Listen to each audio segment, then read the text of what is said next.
Odločitev za študij na izbrani fakulteti je ena izmed najtežjih življenjskih odločitev. Z njo ne začrtamo le nekaj študentskih let do diplome, temveč tudi svojo nadaljnjo poklicno pot, ki močno zaznamuje naše življenje. Od leta 2002, ko so gluhi dobili pravico do tolmača v izobraževanju, se je delež gluhih študentov močno povečal. Ker smo tik pred rokom za vpis na fakultete, to je 5. marec, je Spletna TV obiskala sejem izobraževalnih in zaposlitvenih možnosti Informativa in preverila, katere študijske smeri bi bile lahko zanimive tudi za gluhe.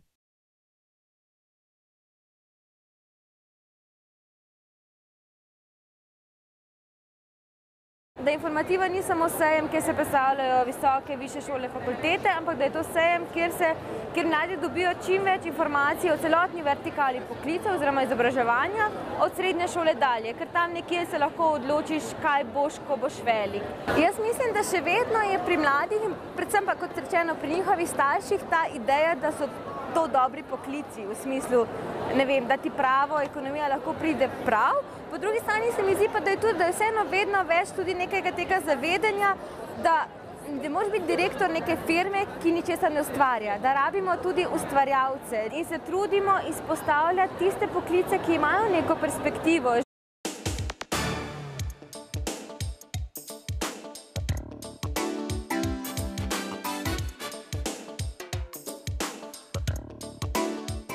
Mi smo višja strokovna šola v Sežani za oblikovanje materialov in fotografijo.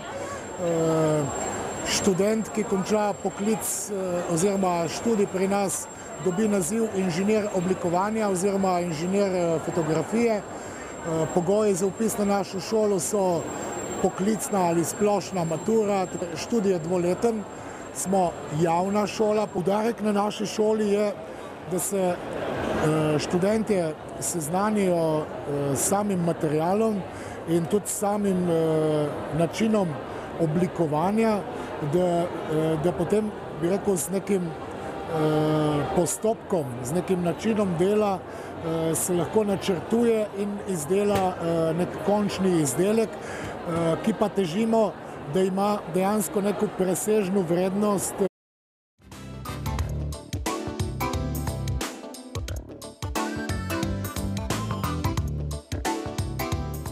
Če govorimo o kamnoseku kot osnovnem poklicu, da je kamnosek, bi rekel, ta mojster, ki zna izdelati neke osnovne oblike, obdelave in neke stvari tudi osnovno načrtovati in rešiti.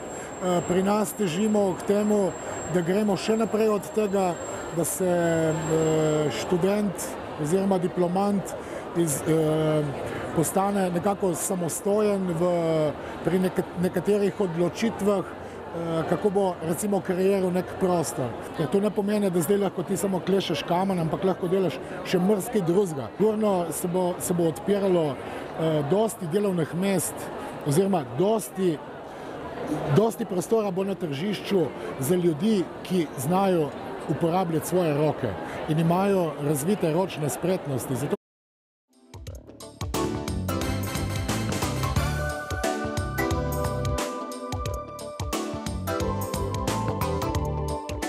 Na Naravoslovno-tehniški fakulteti na oddelku za tekstilstvo lahko študirate študije z področja grafike, tekstilstva in pa modnega oblikovanja. Na področju grafike so to razni grafični izdelki, bodisi knjige, brošure, tiskovine, videi, fotografija. Na področju tekstilstva so to razni tekstilni izdelki. Na področju modnega oblikovanja pa so to oblačila oziroma izdelki, ki jih v bistvu vsakodnevno nosimo.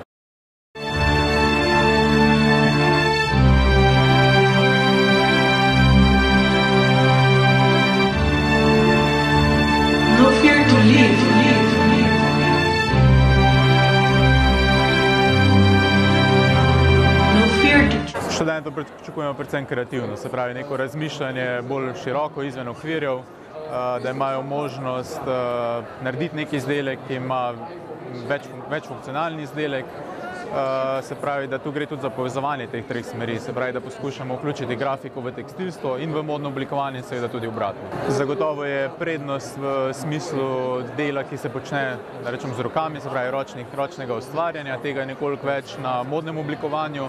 Na področju grafike je tega veliko več z delom z računalniki. Tukaj ne vidim nobenih ovir, delo z računalnikom je prilagojeno oziroma s gluhim in naglušnim omogočeno in tudi veliko izkušnje imamo na tem. Pri nas so tudi bili študenti oziroma so aktivni študenti, ki so gluhi ali naglušni, z njimi sodelujemo, pri njih so prisotni tudi tako rekoč prevajalci oziroma ta strokovna pomoč, tolmači, ki jim omogočajo lažji študij.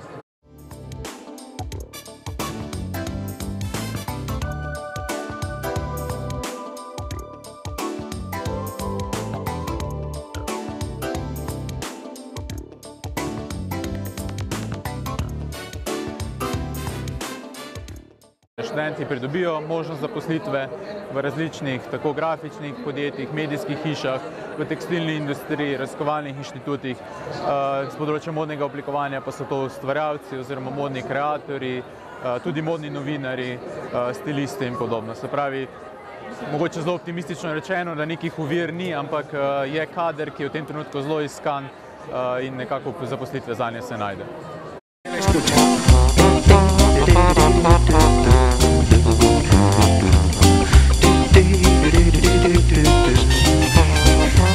IAM oziroma Inštitut in Akademija za multimedije ponuja dvoletni študijski program Medijska produkcija. Od letošnjega leta je možno nadgraditi študij tudi z visoko šolo, tako da imajo študenti trenutno možnost priti od višješolske diplome do visokošolske in do magisterija ter naprej do doktorata. Šola je usmerjena zelo praktično, trudimo se, da smo na tem področju čim bolj usmerjeni v industrijo.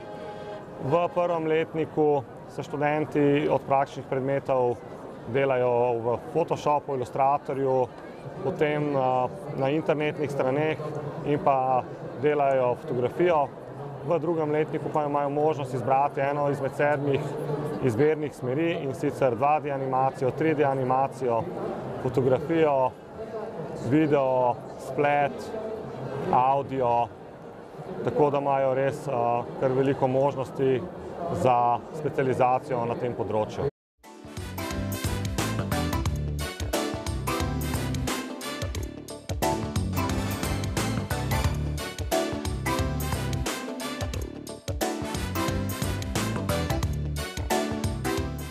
Konkretne stvari, ki jih delamo, naprimer pri projektnem delu v videoprodukciji, so snemanje v studiu, snemanje na terenu in pa študenti morajo obvezno narediti 3 projekte z industrijo.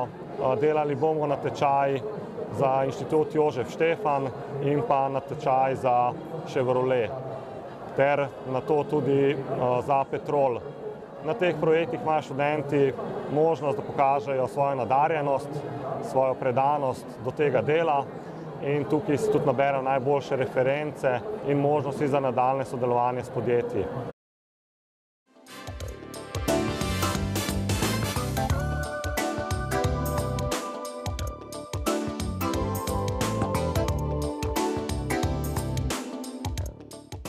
Na področju 3D-ja se delajo projekti, ki se dogovorijo z predavateljem.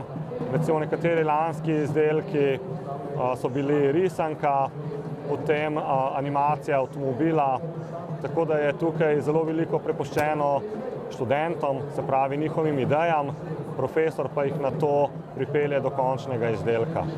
Je pa 3D opcija, kaže velik potencial tudi pri simulacijah, potem računalniških igrah.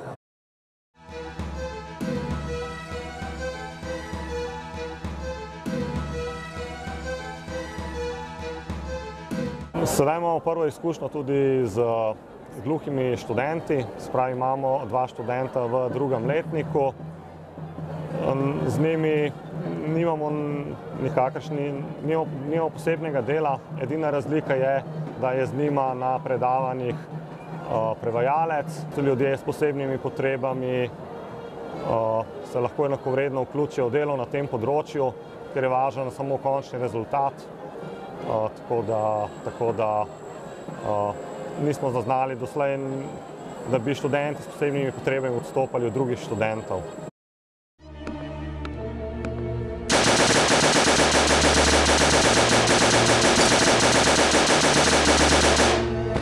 Študenti se morajo dokazovati z delom.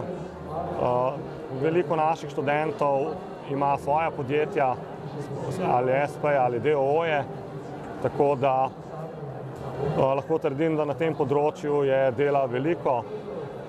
Glede zaposlitev pa so študenti zaposleni na področju videa na RTV-ju, na POP-u in na lokalnih televizijah in v nekaterih produkcijskih hišah. Seveda treba zavedati, da na tem področju je treba zelo trdo delati. 12-urni delavniki niso redkost, tako da je v bistvu to edina pot do uspeha. Sprav trdo delo in raziskovanje, sprav non-stop biti inovativen in ne nikoli zaspati na lovorikah. Za vpis na IAM, se pravi na višjo šolo, je potrebno dokončati srednjo šolo s poklicno ali navadno maturo. Študent na šoli, ki se vpiše na redni študij, plača nadstandard 900 evrov na leto. Študent, ki se vpiše na izredni študij, plača 3250 evrov na leto. Prijavni obrazec za vpis na fakultete je letos prvič izšel le v elektronski obliki. Objavljen je na spletnih straneh višješolskih prijavnih služb univerz in na strani Ministrstva za izobraževanje. Bodoči študenti ga morajo izpolniti, stiskati in nato poslati na višješolsko prijavno službo izbrane univerze, najbolje s priporočeno pošto. Navodila za izpolnjevanje in naslovi so napisani na obrazcu. Rok za prijavo je 5. marec 2013. Jaz bi predlagala predvsem to, da ne razmišljajo toliko, ne vem, katera fakulteta je popularna ali pa katera srednja šola je popularna ali karkoli, ampak da razmišljajo predvsem o tem, kaj njih veseli. Ker v bistvu si izbiraš nekaj, na čemer boš gradil, kar boš počel bolj ali manj vse življenje. Verjamem pa, da vsak z vztrajnostjo, z neko željo, z iskrenim zanimanjem za stvari pride do nekih znanj, poklica, ki ga veseli in ki ga bo z veseljem opravljal.